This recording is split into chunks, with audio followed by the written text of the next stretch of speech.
Hola chicos, qué gusto de saludarlos. En esta oportunidad les presento este video con los temas que vamos a abarcar durante la semana 6. Los temas que vamos a ver son los verbos infinitivo, gerundio y participio y registros lingüísticos. Vamos a empezar a ver entonces los verbos en infinitivo, gerundio y participio.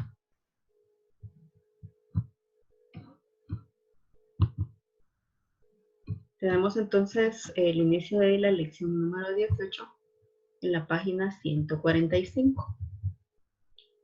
¿Se recuerdan ustedes de este tipo de verbos?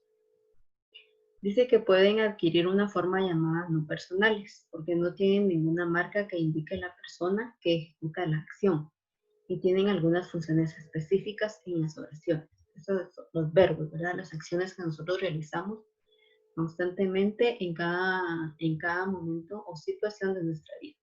Pero existen estos tres tipos de verbos. Vamos a estudiar el infinitivo.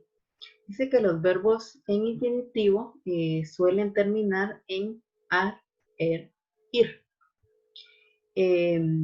Solo se nombra el proceso solicitar, anunciar, entender, etcétera, ¿verdad?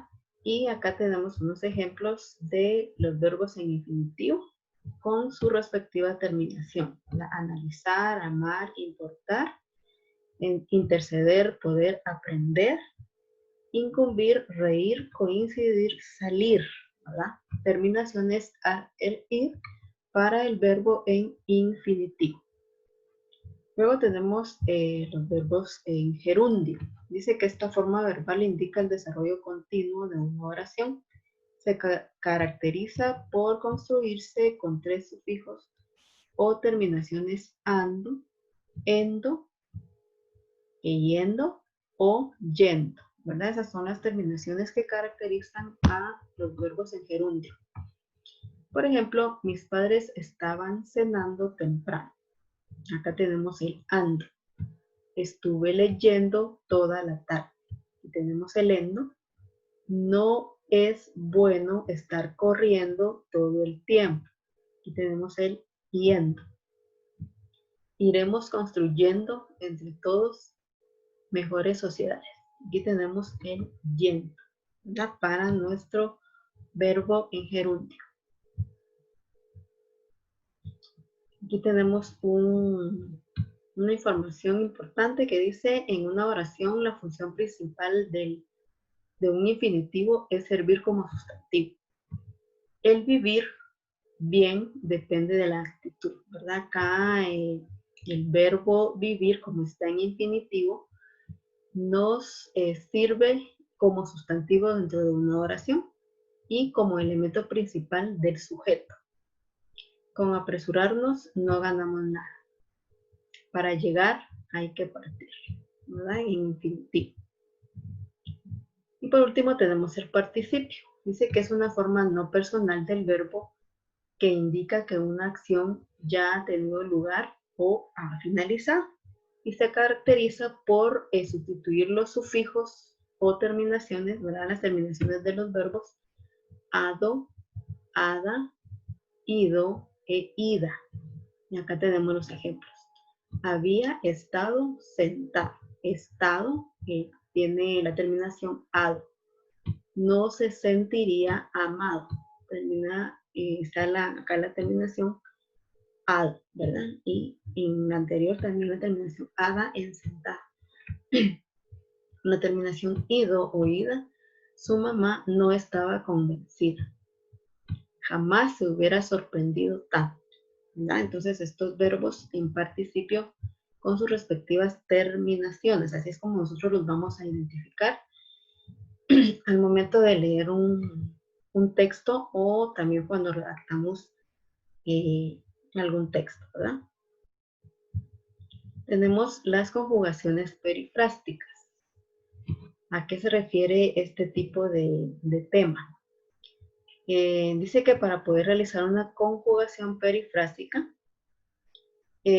necesitamos leer, por ejemplo, las siguientes oraciones. Estaba ensayando una de las fugas de Bach que más me gusta. Si se dan cuenta, tenemos acá dos verbos. Estaba en tiempo pasado, el verbo estar, ¿verdad? En tiempo pasado. Ensayando, que es un gerundio, ¿verdad? Entonces, estos dos verbos hacen la conjugación perifrástica. Siempre que nosotros nos encontremos con dos verbos en un escrito, en una oración, allí se está realizando la conjugación perifrástica. Aquí tenemos otro ejemplo. Van a seguir con esa discusión. En ese caso, tenemos una preposición que separa estos dos verbos, pero igual se presenta la conjugación perifrástica porque tenemos dos verbos en este enunciado. Es una pregunta, ¿verdad? Van a seguir con esa discusión. A ese paso solo llevarás leídos los primeros capítulos del libro al final de la semana. La conjugación perifrástica está acá donde están estos dos verbos. Llevarás leídos, ¿verdad?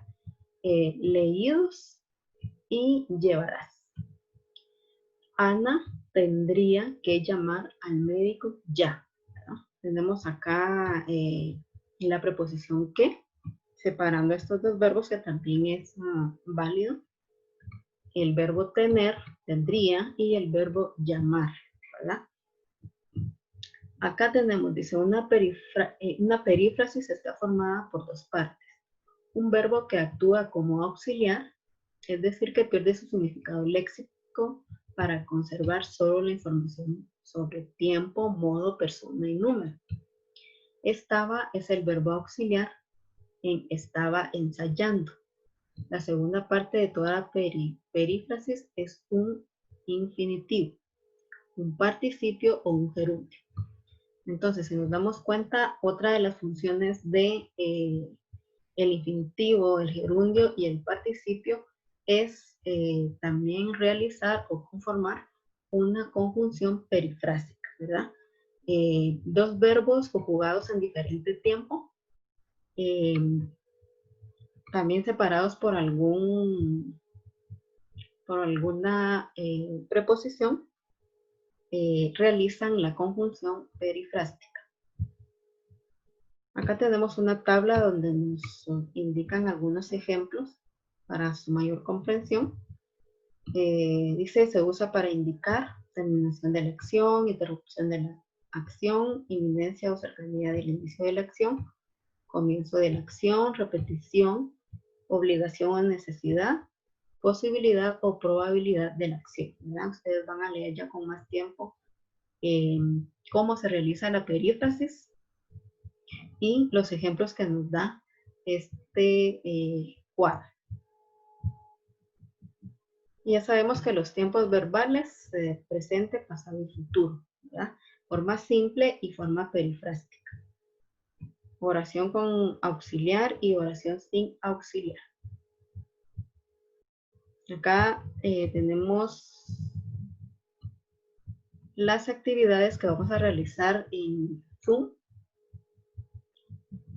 Páginas 147 y páginas 148. Ejercicios que tienen relación con el tema de los verbos. Luego tenemos los registros lingüísticos. Los registros lingüísticos son las variantes del uso del lenguaje que responden al contexto, al nivel de conocimiento lingüístico de un hablante o a la pertenencia a determinado grupo social. Esto se refiere que nosotros cuando interactuamos con otras personas o en nuestro medio leemos algunos textos y estos están mal escritos o no tienen alguna coherencia en sí, registran pues cierta forma de lenguaje o cierto tipo de lenguaje, ¿verdad? Y eso va por nivel. En este cuadro que ustedes pueden ver acá, están los diferentes niveles en los cuales nosotros podemos identificar esos registros lingüísticos, ¿verdad? Tenemos entonces variante y registro. Formalidad.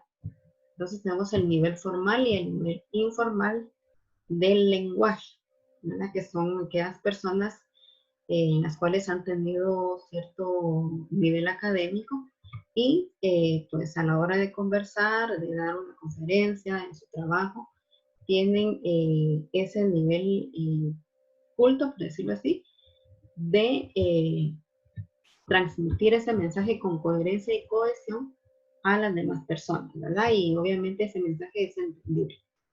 Está la especialización. Acá entra la profesional y la estándar. El uso de la lengua profesional y el estándar, ¿verdad? El profesional, pues, son todos aquellos medios en los cuales, pues, ciertas personas se desempeñan, ¿verdad? Los maestros, los doctores, las enfermeras, el personal administrativo, que manejan cierto tipo de lenguaje, ¿verdad? Está el estándar, se refiere al sencillo, aquel lenguaje sencillo que nosotros podemos utilizarlo con nuestra familia, con nuestros amigos, dependiendo del entorno en el que nos encontremos. Luego está el medio. En el lenguaje medio tenemos el oral y tenemos el escrito, ¿verdad? El oral, pues la forma en cómo nosotros nos comunicamos con los demás, por medio de conversaciones, conferencias, debates, etc. Y el escrito, pues a través de esos mensajes que nosotros redactamos, ya sea en unas notitas, por medio del celular, ¿verdad? Correos electrónicos, etc. Y por último tenemos el conocimiento de la lengua, que es el culto y el inculto.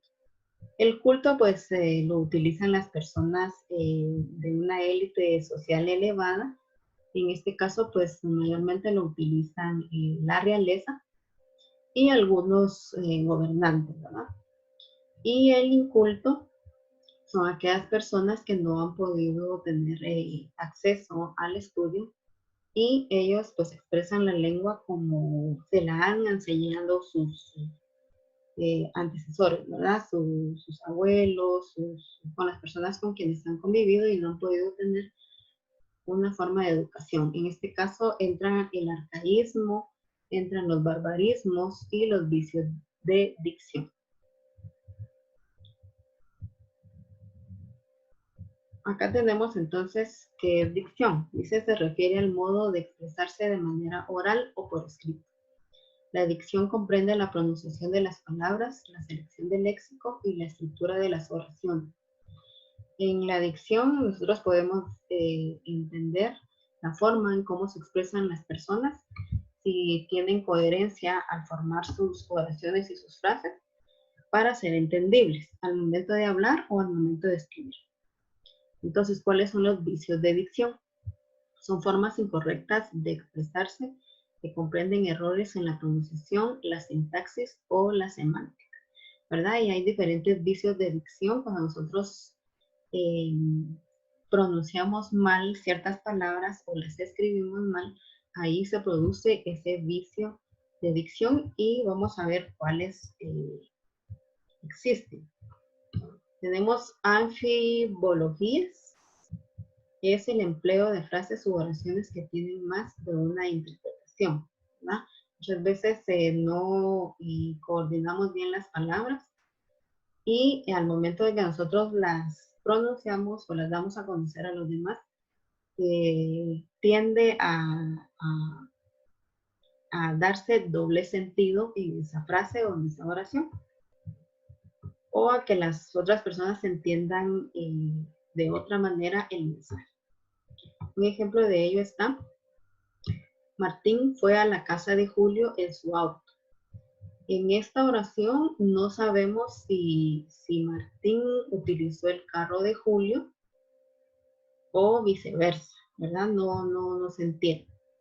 Entonces acá nos hacemos la pregunta: ¿Martín fue en su propio auto o fue en el auto de Julio? ¿Verdad? Porque no está entendible el mensaje.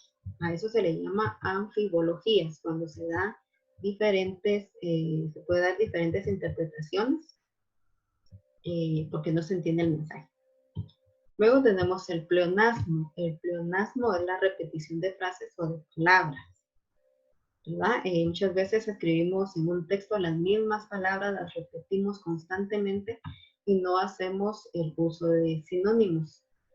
A eso se le llama pleonasmo. Acá tenemos un ejemplo. Cuando decimos subir para arriba, bajar para abajo, volver a repetir, una sonrisa en los labios y propia opinión personal, ¿no? Estamos haciendo redundancia y a la redundancia también se le denomina pleonasmo.